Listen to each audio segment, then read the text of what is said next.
All right, gang, if I could have your attention. I have a couple of things that I'd like to go over with you here now that we've done the reading quiz. We're going to talk about the reactions that you read about yesterday. Now, I don't plan to go back and reteach you everything that you read in there, but I do want to summarize and give you a little bit more than what the reading gave you. I also would like to talk about alcohols, another type of organic compound, and then tomorrow we're going to get into reactions involving alcohol. So we're going to see two major types of reactions today, the addition reaction and the substitution reaction, which you read about.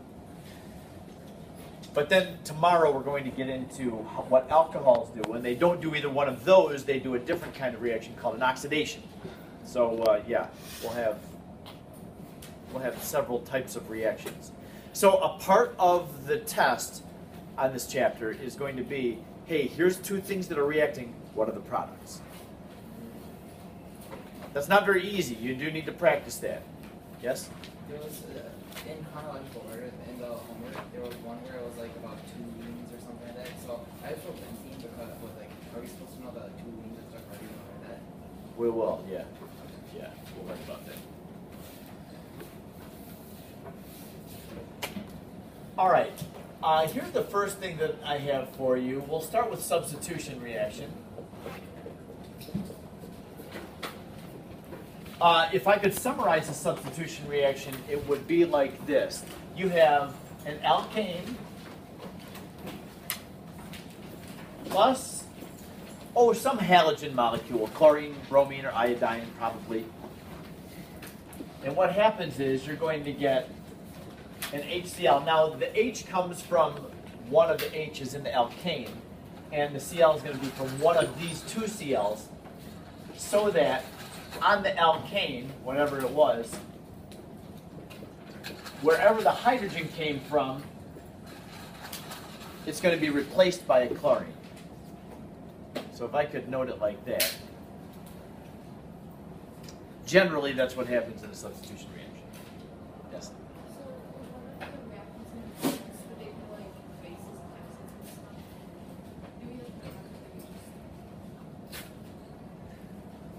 Can you tell me why you're asking it? Did you see that in the homework? No, I was just thinking because in chemistry they talked a lot about this is a base, this is a Yes. The more we learn in this chapter, you're going to realize that organic compounds, especially as they get more complex, they can have parts of the molecule that are basic or parts that are acidic. You know, you could have a hydrogen in an organic compound that could be lost, or there might be something that would attract a hydrogen. So acids and bases do actually play a role in organic chemistry. And some of the homework exercises that we run into later on are going to refer to whether you have acidic or basic compounds. With what we're doing right now, though, we're leaving acids and bases totally off. So we'll get to that, though. Any?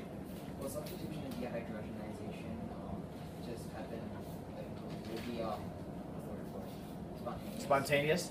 No, they're not spontaneous. They need to be initiated. And we're going to talk about why or how that happens. Yeah. It's a good question. Martin?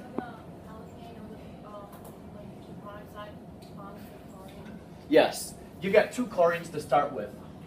What happens is, just going right to what Vineet said, do these happen spontaneously? If I have an alkane, octane, for instance, we know octane, like gasoline. If we pump chlorine gas into it, and chlorine is a gas, and we just, close that container and step back fearing that it's going to explode, wait a little while, oh, thank goodness nothing exploded. So you go to look at the container, nothing reacts, nothing happens. Because these two are pretty stable molecules the way they are. However, if you add something to this, now the book uses this symbol. Looks like HV, it's not, it's H nu. What does H nu represent? Yes, Christine. Yeah, it represents light. H nu in general represents light, but then they told you specifically it's ultraviolet light that's going to initiate this reaction. What happens is the chlorine molecule, you got 2 Cl's bonded to one another. Ultraviolet light comes in and it splits those 2 chlorines apart. So it does not act like this or doesn't stay like this. It becomes this chlorine with 7 electrons and this chlorine with 7 electrons. As a chlorine molecule, that's a very stable entity. As 2 chlorine atoms, that's unstable. And when you have 2 chlorine atoms separated, they're extremely reactive. I think of these 2 chlorine atoms as Drake and Josh. You know Drake and Josh? They just look for trouble, right? And they find trouble. Well, that's what these do too. They get so reactive they can't help themselves. They look for anything that they can react with. They are very attracted to other electrons, so they're going to find something that they can bond to because they just do not go for this whole 7 electron business. They need 8 electrons to be stable. So if you have a sample of chlorine gas and you're continuously shining ultraviolet light onto it, you're going to split chlorine atoms apart, and they can't get back together because you've got all this ultraviolet coming in, keeping them separated. So these two start attacking, they start picking on things that are in the alkane. And what they pick on is that one of the chlorines will just rip a hydrogen off of the alkane.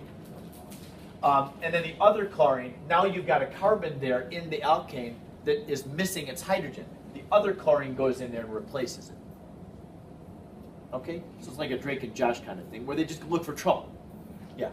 So does that mean that there could be potentially a lot of like chlorine gas? Oh yeah, that is, for every substitution that happens, you're going to get HCl. So you're going to get hydrogen chloride gas coming out of it. That looks a lot like hydrochloric acid. But, I mean, this is all in an organic environment. There's no water around here, so it doesn't really make the acid. It just makes hydrogen chloride gas. Yes? Is the HCl and the alkene LCl, like, are they stable? Yes. Now, this is made, and it is a totally stable arrangement. All of it? Yep. Yep. Yep. Okay. If I give you simple molecule,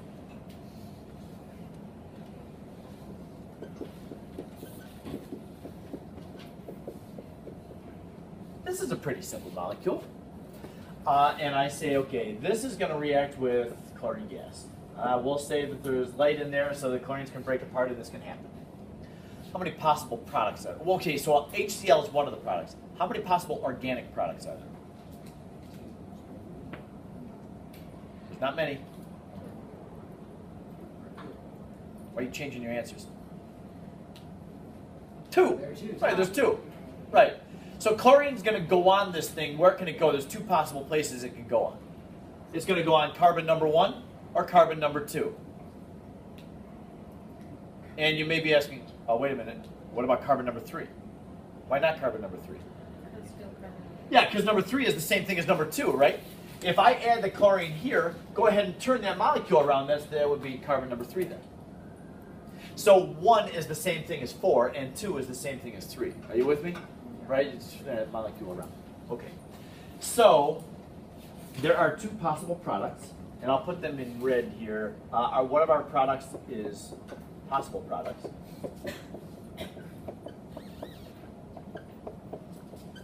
Or there's the chlorine going on carbon number 1, and we know that there's HCl that's made, so that's fine. One of the chlorines rips a hydrogen off. The other possibility would be this.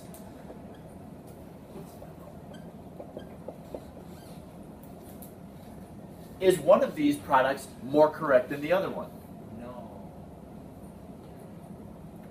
Well, maybe it is, or I wouldn't be asking. Oh. So yeah. All right, so the question is, and I'm sorry that I even have to ask this question, because organic could be very simple, but then there's all these other things that go in with it. Which is preferred? Oh.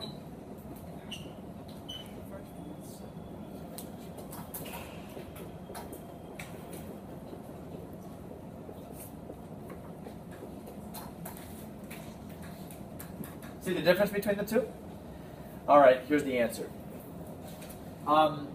The substituted carbon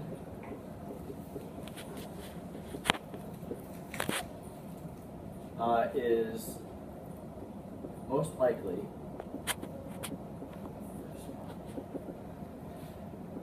and this is kind of weird because I'm going to answer the question with terms that you probably don't know what they mean. So then I'll have to go back and define what those terms are. All right, so bear with me. The most likely carbon to have the substituted chlorine on it is going to be a tertiary carbon. And if there's not one of those, then the next best one is a secondary carbon. And if there's not one of those, then the next best choice is a primary carbon. Have you ever heard the terms primary, secondary, tertiary? Yes. Good. I hope so. So I'll just put those up. I'll do this over here. A primary carbon is the one on the end. The carbon on the end of the chain. It's attached to one other carbon.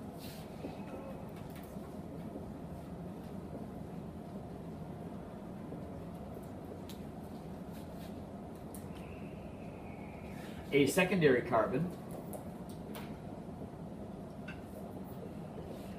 it's attached to two C's.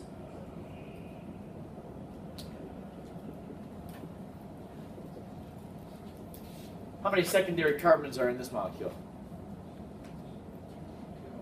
There's two. One there, one there. Yep. Each of those are attached to two other carbons. That makes those secondary carbons.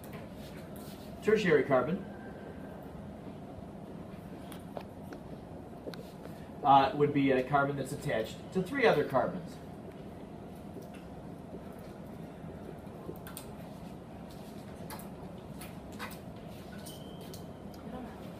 So with that rule and this definition now, back to our question. Which of these two products is the preferred product? Which is the more likely organic product that's going to be made? The one that has the chlorine attached to the secondary carbon. There isn't a tertiary carbon in the molecule because if there were, that would be the one that would most likely get the chlorine substituted on. Honestly, I can't answer why. A good organic chemist would be able to just rattle off why that is on it. I don't know why. Yeah. So does this have to be connected to a carbon, or could it be connected to anything else? Or wait, but it has four bonds. Well, no, like if you have a chlorine that's already there. Like now, would we consider that carbon to be a tertiary carbon because it's got, no, it's got to be other carbons. Other carbons. So this is the limit or something? Just because. Yeah, I'm sure the testing was done and they found that tertiary are most likely to get the substituted chlorine. And if not, if there's no tertiary carbons on it, then a secondary like that one or that one would be more likely to be substituted. More so than the end carbon. The end carbon, for whatever reason, does not seem to get attacked by one of these chlorine atoms. Yes? Carbon is double bonded to another carbon. Is that one carbon or two? When there's a carbon double bonded to another carbon, that makes one C. That would be. So, like, if that is a double bond to that, that's still a primary, and that's still a secondary. Yes. Does this work for other, not just for chlorine? Yeah. If this was a Br2 or I2, F2, they would all behave the same way. The halogen family. You won't see any other substitution besides halogen.